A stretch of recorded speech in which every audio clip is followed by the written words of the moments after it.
कैसे हो कृषि वैज्ञानिकों। मैं सुरेश सोनी भारतीय ग्रुप की ऑनलाइन क्लासों में आपका हार्दिक स्वागत करता हूं।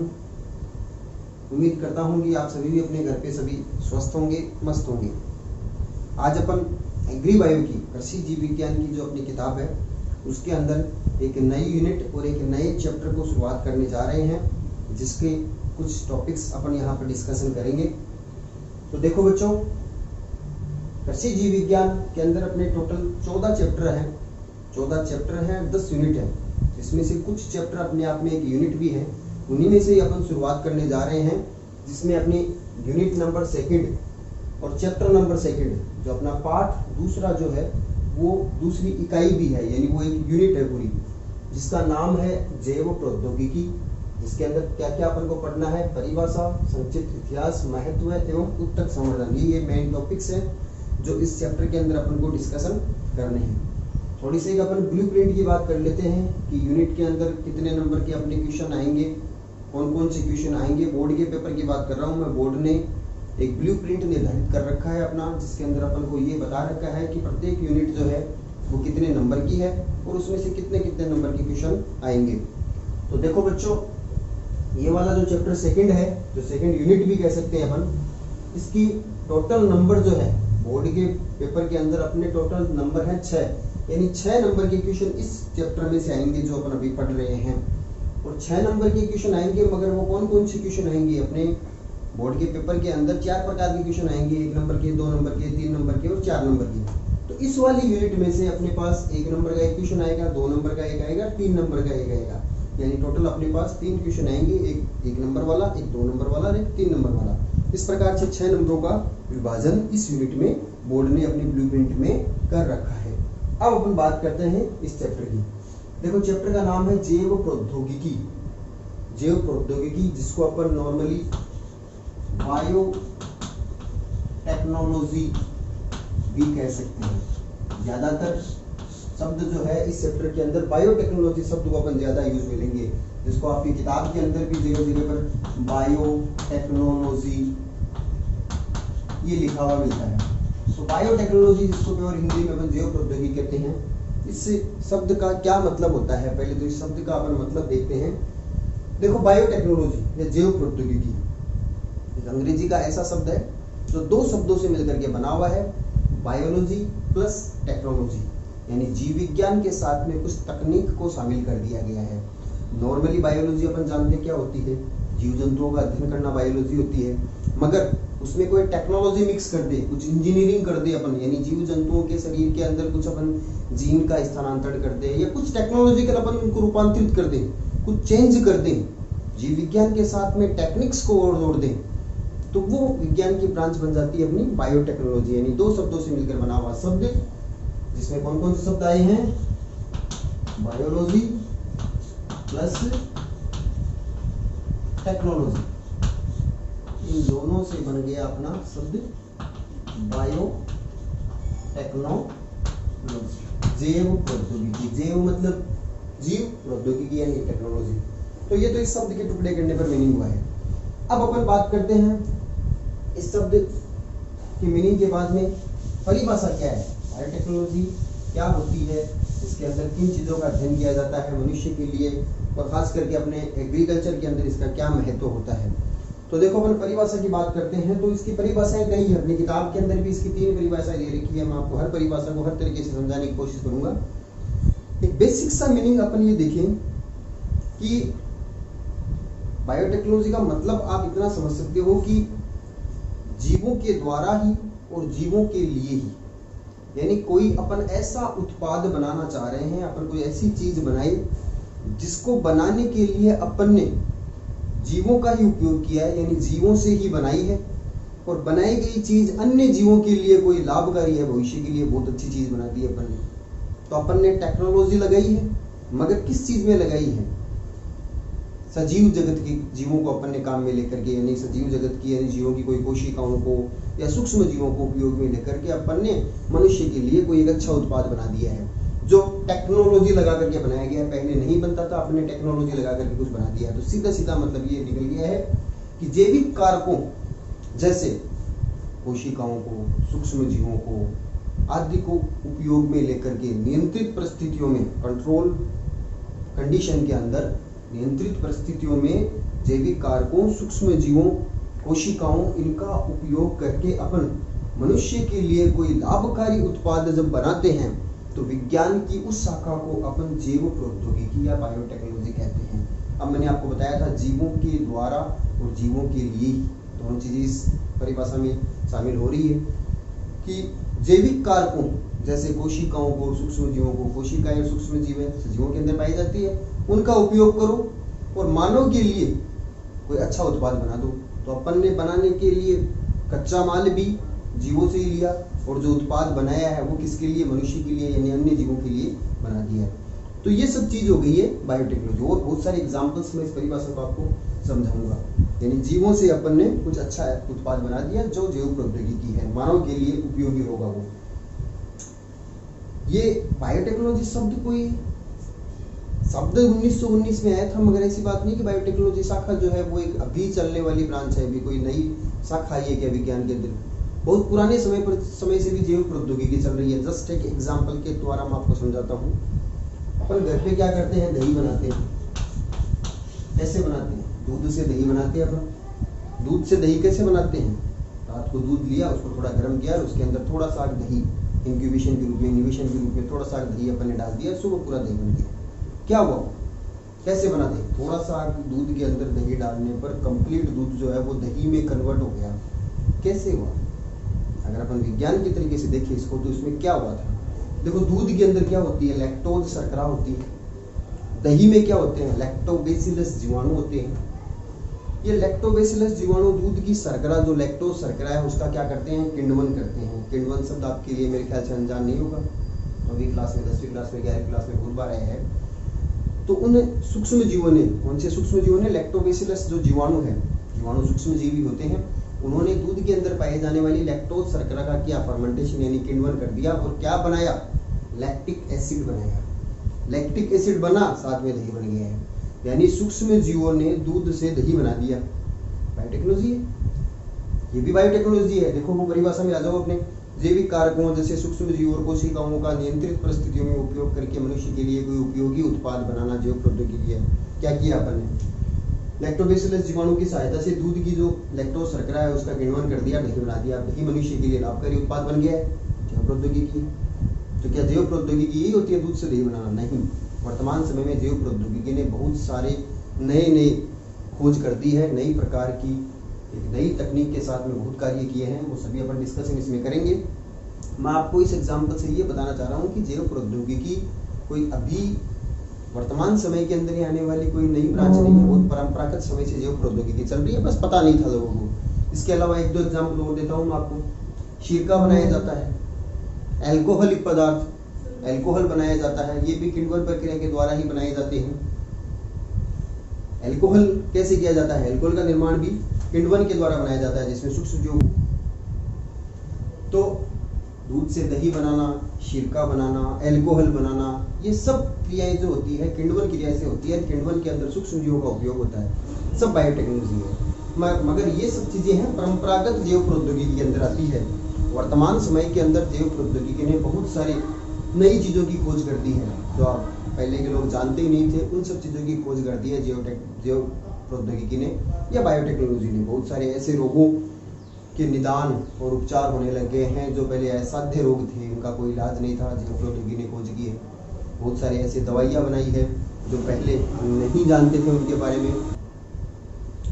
तो परंपरागत जैव प्रौद्योगिकी के अंदर भी परंपरागत समय के अंदर भी जैव प्रौद्योगिकी का उपयोग करके अपन बहुत सारे उत्पाद बनाते थे सूक्ष्म जीवों के द्वारा किण्वन करा करके। मगर वर्तमान के अंदर तो जैव प्रौद्योगिकी ने जीन स्थानांतरण की तकनीक ला दी है। जीन क्या होते हैं इसके बारे में थोड़ा सा, डीएनए के बारे में भी अपन पढ़ेंगे। कोशिका के केंद्रक में डीएनए, गुणसूत्र, ये सभी आप थोड़े बहुत जानते हो। डीएनए का सूक्ष्म भाग जीन होता है। तो वर्तमान समय के अंदर वैज्ञानिक क्या कर रहे हैं, कोई अच्छे लक्षणों वाला जीन जो है किसी जंतु के अंदर, शरीर के अंदर दूसरे जंतु से निकाला जीन, और किसी कम लक्षणों वाले जंतु के शरीर के अंदर जीन स्थानांतरण कर दिया। अब उस जीन के लक्षण उस जंतु के अंदर भी आने लग गए हैं जो पहले नहीं थे। यानी अच्छे लक्षणों वाली जीन किसी भी जंतु के अंदर स्थानांतरित कर दी और ऐसे जंतु को पराजीनी जंतु कहा। पराजीनी जंतु मतलब किसी दूसरे जीव से लिया गया जीन उसमें स्थानांतरित किया गया है, तो उसके अंदर भी अच्छे लक्षण विकसित होने लगे। फॉर एग्जाम्पल जैसे मैं देता हूँ कि जैसे दुग्ध उत्पादन बढ़ाना है, किसी पशु के अंदर दुग्ध का उत्पादन कम होता है, या दुग्ध उत्पादन तो होता है, दूध तो खूब है मगर क्वालिटी नहीं है, तो उसके लिए कोई जैसे प्रोटीन की कमी है दूध के अंदर, शर्करा की कमी है, तो प्रोटीन या शर्करा बनाने वाला जीन जो है किसी दूसरे अच्छे लक्षणों वाली नस्ल की गाय या भैंस से निकाला और वो जो जीन है वो नॉर्मल पशु के अंदर स्थानांतरित कर दिया। अब इस पशु के दूध के अंदर भी वो सभी कमियां पूरी हो जाएगी, दूर हो जाएगी जो पहले इसके दूध में कमी चल रही थी। तो जीन एक ऐसी चीज है जो सभी लक्षणों को अपना शरीर में नियंत्रित करती है। कोई भी अच्छे लक्षणों वाली जीन अपन किसी भी जंतु के अंदर स्थानांतरित करके और पराजीनी जंतु बनाते हैं। पराजीनी जंतुओं से अपन फिर वांछित उत्पाद को प्राप्त करते हैं। तो यहाँ से एक परिभाषा एक और हो गई है पात्रे संवर्धन करके। पात्रे संवर्धन का मतलब होता है प्रयोगशाला के अंदर अपन इस प्रकार का कोई जीव जंतु को बनाए कृत्रिम रूप से। अपन पात्रे संवर्धन का मतलब कृत्रिम रूप से, पात्र का मतलब पात्र के अंदर, प्रयोगशाला के अंदर पात्रे संवर्धन द्वारा पराजीनी जंतुओं की सहायता से वांछित उत्पाद प्राप्त करना जीव प्रौद्योगिकी है। ये देखो, ये जो अपन चैप्टर पढ़ रहे हैं, हो सकता है आप सबके लिए कोई नई चीजें आ रही हैं, नए शब्द आ रहे हैं, मगर आप इस चैप्टर के अंदर कहीं पर भी एक भी वीडियो मिस मत करना, क्योंकि नई चीजें हैं। धीरे धीरे आपके लिए सब नॉर्मल हो जाएगी। इसको आप एक जैसे पिक्चर, जैसे अपन कोई मूवी देखते हैं उस प्रकार से समझो, कहानी बना करके हम इस चैप्टर को पढ़ेंगे, वरना थोड़ा सा कॉम्प्लिकेट होगा क्योंकि नई चीजें आएंगी आपके लिए। शब्द मेरे को पता है, नई चीजें आ रही है कि जीन क्या बोल दिया सर ने, डीएनए क्या बोल दिया है, पराजीनी जंतु क्या है, सब चीजें अपन डिटेल से पढ़ेंगी। अभी सिर्फ इंट्रोडक्शन पढ़ रहे हैं चैप्टर का, जिसके अंदर ये शब्द जो आ रहे हैं ना उनको डिटेल से स्टडी करनी है, बार बार में आएंगी। यहाँ पर मैं जो एक वर्ड यूज में ले रहा हूँ ये बार बार में अपन को करने पड़ेंगे।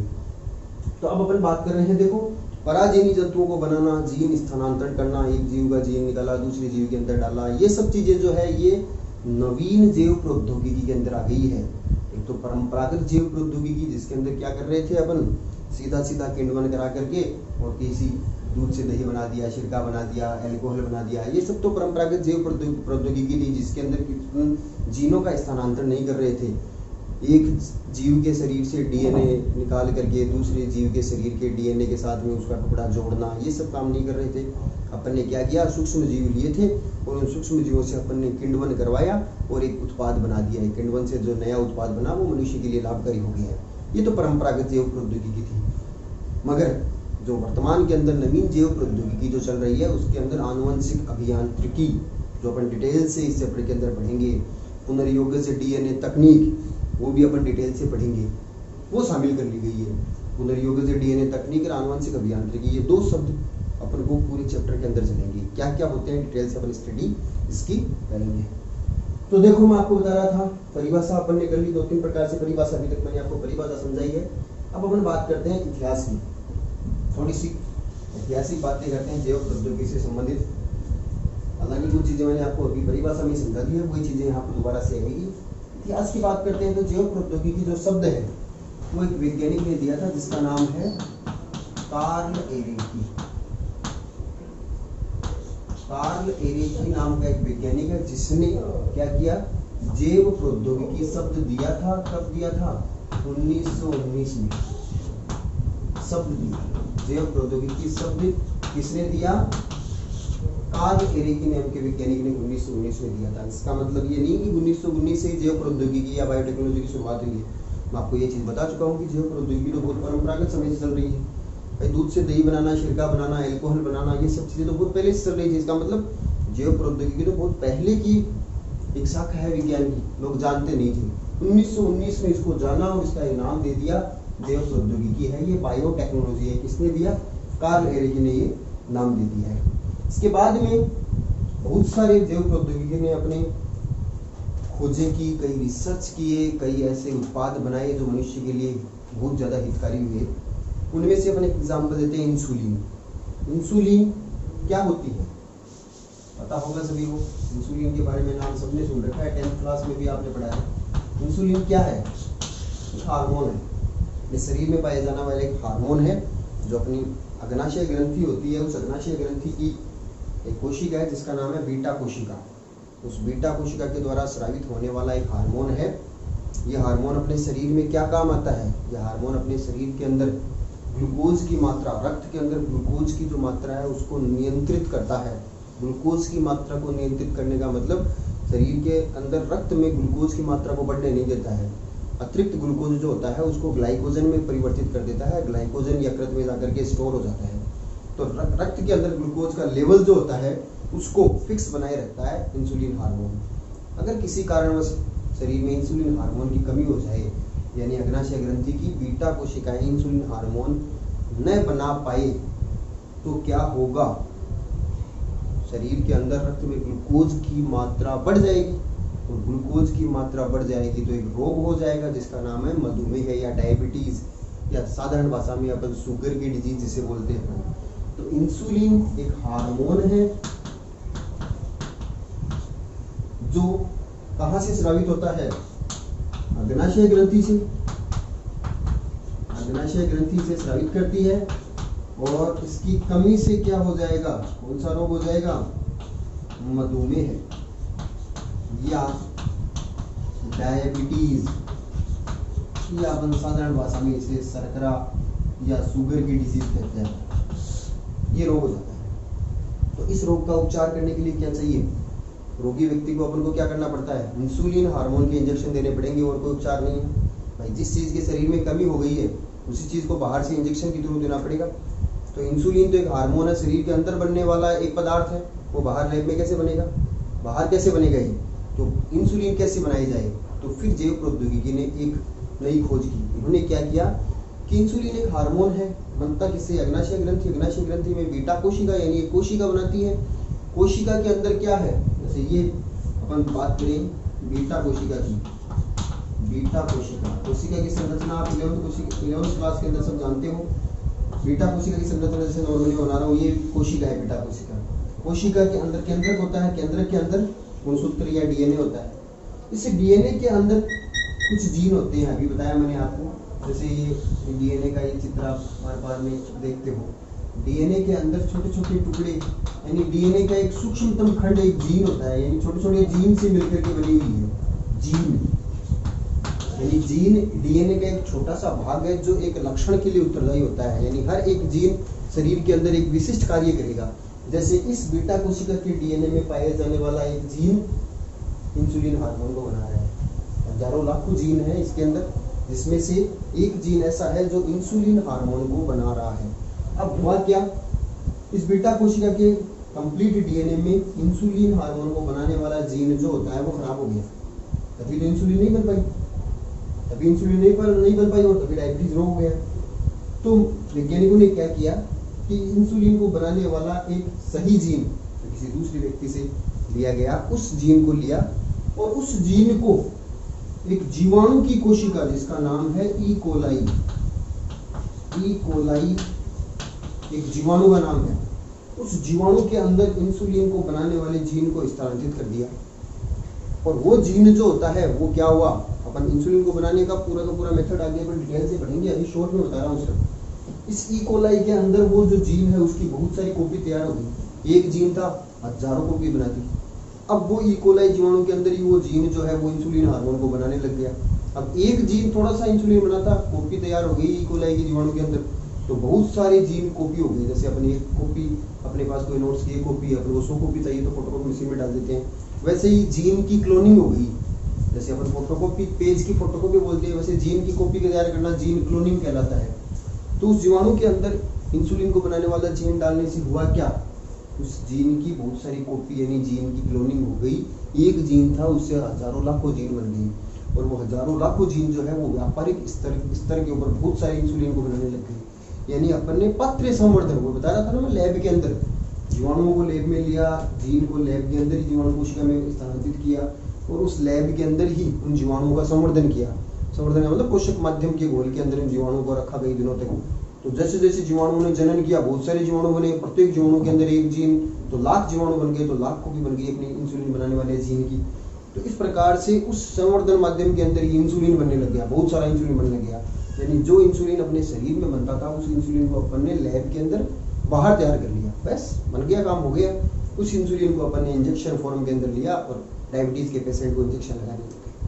तो इस प्रकार से जैव प्रौद्योगिकी ने कृत्रिम इंसुलिन का निर्माण किया, जिससे डायबिटीज या मधुमेह रोगियों का इलाज हो सका। सबसे बड़ी देन ये रही।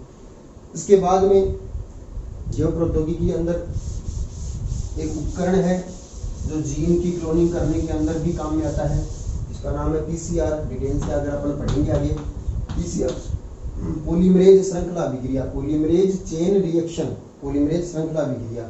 इस पीसीआर की खोज की बात करें, फोटोकॉपी मशीन होती है ना, वैसे ही पीसीआर एक उपकरण है जिसमें फोटोकॉपी मशीन में अपन पेज की कॉपी करते हैं, पीसीआर के अंदर अपन जीन की क्लोनिंग करते हैं, यानी जीन की एक जीन है उससे दूसरी कॉपी उसकी तैयार कर सकते हैं।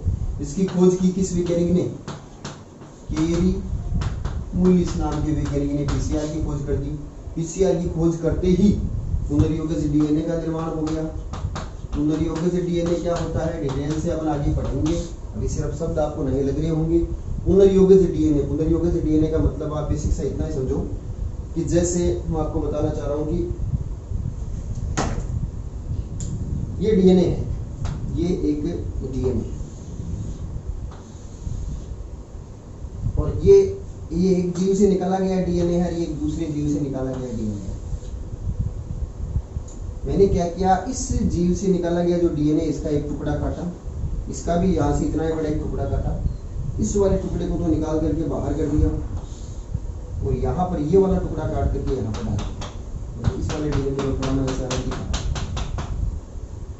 यानी अपन ने क्या किया कि एक कपड़ा है उसके अंदर से एक टुकड़ा, उस कपड़े में से एक छोटा सा भाग काट करके अलग किया, दूसरा कोई कपड़ा है उसका टुकड़ा वहां पर जोड़ दिया, बन गया पुनर्योगज। पुनर्योगज का मतलब भी एक जीव के डीएनए के साथ में जब दूसरे जीव के डीएनए का कोई खंड जोड़ दिया जाता है तो जो नया डीएनए बनता है उसको पुनर्योगज डीएनए कहते हैं। यही काम अपन काम कर रहे हैं। ये वाला डीएनए था, उसका एक खंड काटा बाहर निकाला, दूसरे वाले डीएनए का उतना ही बड़ा खंड काट करके यहाँ पर जोड़ दिया, तो ये बन गया पुनर्योगज डीएनए। और इस प्रकार की डीएनए को बनाने की तकनीक पुनर्योगज डीएनए तकनीक कहलाती है। तो पुनर्योगज डीएनए का निर्माण होना शुरू हो गया था।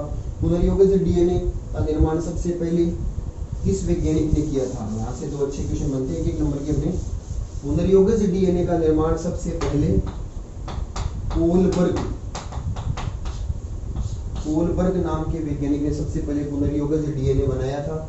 मगर क्वेश्चन ये आता है कि पुनर्योगज डीएनए जीव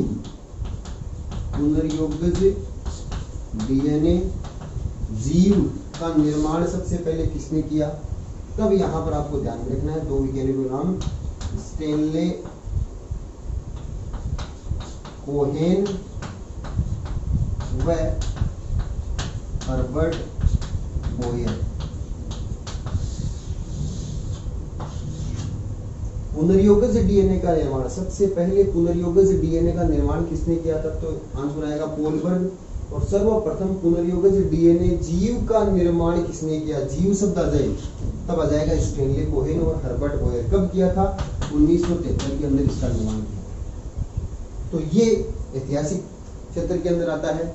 इसके बाद में बहुत सारे ऐसे पादप भी तैयार किए गए जिनके अंदर किसी दूसरे पादप से अच्छे लक्षणों वाले जीन का स्थानांतरण करके पराजीनी पादप तैयार किए गए थे। उन पराजीनी पादपों का बहुत सारा महत्व होता है जो हम उत्तक संवर्धन के अंदर आगे पढ़ेंगे। बहुत सारे प्लांट ऐसे तैयार किए गए हैं जिनमें पहले उस पादप के अंदर ऐसे लक्षण नहीं थे, बाद में उसके अंदर अच्छे लक्षण आ गए हैं कि जीन स्थानांतरण करके बनाए गए थे। तो ये ऐतिहासिक बातें हो गई है। इसके बाद में अपन पढ़ेंगे इसके अंदर आनुवंशिक अभियांत्रिकी। आनुवंशिक अभियांत्रिकी क्या होती है? आनुवंशिक अभियांत्रिकी का मतलब अपन ये देख सकते हैं कि अभियांत्रिकी शब्द का मतलब क्या होता है। अगला टॉपिक अपना आनुवंशिक अभियांत्रिकी व इसके साधन।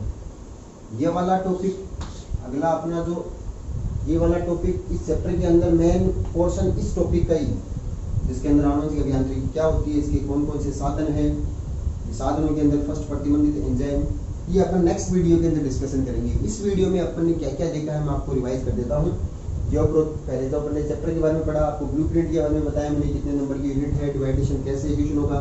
फिर उसके बाद जैव प्रौद्योगिकी क्या होती है, परिभाषा का डिस्कशन किया, ऐतिहासिक बातें की है। ये सब चीजें अपन ने इस पहले वीडियो में बात की है। अगले वीडियो के अंदर आनुवंशिक अभियांत्रिकी क्या होती है, पुनर्योगज डीएनए तकनीक क्या होती है, कौन कौन सी चीजें चाहिए अपन को, ये सब चीजें अपन अगले वीडियो के अंदर डिस्कशन करेंगे। Thank you.